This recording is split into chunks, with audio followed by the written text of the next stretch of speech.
አላህ በቁርአኑ ነግሮናል ምክንያቱም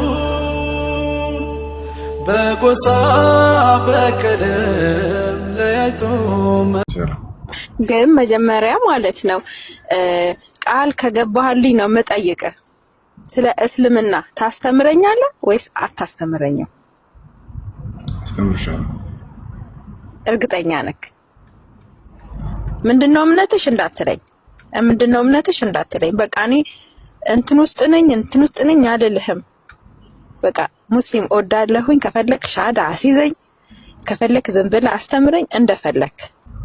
እሺ፣ ስለ እስልምና ያው የሰማሽው ነገር ይኖራል። ስለ እስልምና ሃይማኖት እዚያ ላይ ትንሽ ብዙ ነገር እስከዛሬ የሰማሁት ሁሉ ቀርቶ ማለት ነው አንተ መከታተል ከጀመር ጀምሮ የምሬን ነው የምልክ ባልተፈጠርኩ ሁሉ አሰኝቶኛል። እዚች ምድር ላይ ምን ነው ባልመጣው ሁሉ አሰኝቶኛል።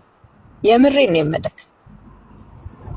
ሳውራት ራሴ ወደ እንባይ ራሴ ይመጣል። አይደል ነው ለምን እንደሆነ እንጃ። እሺ፣ ባጭሩ ስለ እስላም የሰማሽው ይኖራል። ባጭሩ ላስረዳሽ። እስላም ማለት አምላክ ራሱ በነብዩ የደነገገው ብቸኛው መለኮታዊ ሃይማኖት። ይህን አምላክ ራሱ ሲነግረን ምን ይላል? ሸረዐ ለኩም ሚነ ዲን ማ ወሳ ቢሂ ኑሐን ወለዚ አውሐይና ኢለይከ ወማ ወሰይና ቢሂ ኢብራሂመ ወሙሳ ወዒሳ ይላል። እነሆ ይህን እስልምናን ሃይማኖት እኔ ደነገግኩላችሁ ይላል። አምላክ ራሱ ለነቢያት ደግጎ የሰጣቸው ሃይማኖት ነው። ከዚህ በፊት ለኖህ፣ ለአብርሃም፣ ለሙሴ፣ ለመሲሁ ደንግጌው የነበረውን ሃይማኖት እያለ ይናገራል። እዚህ ነው ነቢያችን ሰለላሁ ዐለይሂ ወሰለም አልአንቢያ ዲንሁም ዋሂድ ወሁወ ልኢስላም ይላሉ። እኛ ነቢያቶች ሃይማኖታችን አንድ ነው፣ ሁለት አይደለም፣ ያም አንድ ሃይማኖት ኢስላም ነው ይላሉ። ይሄ ነው ነቢያቶች ሁሉ እንዳለ ልጆቻቸውን ትውልዶቻቸውን ሙስሊሞች ሆኑ እያሉ ነው ያዘዟቸው። ይህን ለምሳሌ ስለ ያዕቆብ ሲነግረን ምን ይላል? ወያዕቁቡ ያ በንየ ኢነላህ አስጠፋ ለኩም ዲነ ፈላ ተሙቱነ ኢላ ወአንቱም ሙስሊሙን ይላል። ያዕቆብ ለልጆቹ ምን አላቸው? ልጆቼ ሆይ እነሆ አምላካችሁ አላህ አንድ ሃይማኖትን እስልምናን ብቻ ነው የመረጠላችሁ፣ አደራ ልጆቼ ሙስሊሞች ሆናችሁ እንጂ አትሙቱ አላቸው ይላል። ያው ነቢያቶች ለልጆቻቸው ያዘዟቸው የተናዘዟቸው ብቸኛ መለኮታዊ ሃይማኖት ነው ኢስላም። ዮሴፍ ከያዕቆብ ልጆች መካከል ተመርጦለት ነበር። ዮሴፍስ እምነቱ ምን ነበር? ዮሴፍ ስለ ራሱ ምን ይላል? ረቢ ቀድ አተይተኒ ሚነል ሙልኪ ወዐለምተኒ ሚን ተእዊሊል አሐዲስ ፋጢረ ሰማዋት ወልአርድ አንተ ወልይ ፊ ዱንያ ወልአኺራ ተወፈኒ ሙስሊመን ወአልሒቅኒ ቢሷሊሒን። ዮሴፍ ምን አለ? አደራ አምላኬ አላህ ሙስሊም አድርገህ ግደለኝ፣ በሌላ መንገድ ላይ እንዳትገለኝ እያለ ይናገር ነበር። ኖህ ከእነርሱ በፊት ሙስሊም ነበር። ኖህ ስለ ራሱ ምን ይላል? ወኡሚርቱ አን አኩነ ሚነል ሙስሊሚን ይላል። እኔ ከሙስሊሞች እንደሆን ታዘዝኩ ይላል።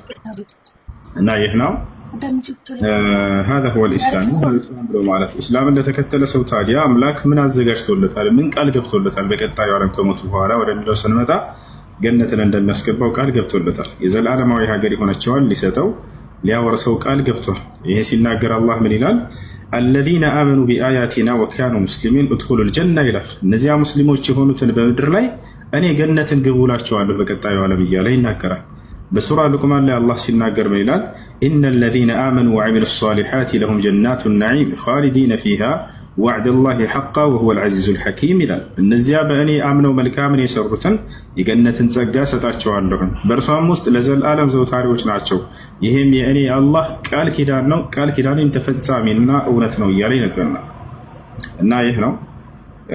ስለዚህ አሁን ወደዚህ ወደ ነቢያት መንገድ ነቢያቶች ወደ ሰበኩት ብቸኛው መለኮታዊ ሃይማኖት ለመቀላቀል ዝግጁ ነሽ ማለት ነው አይደል? አዎ።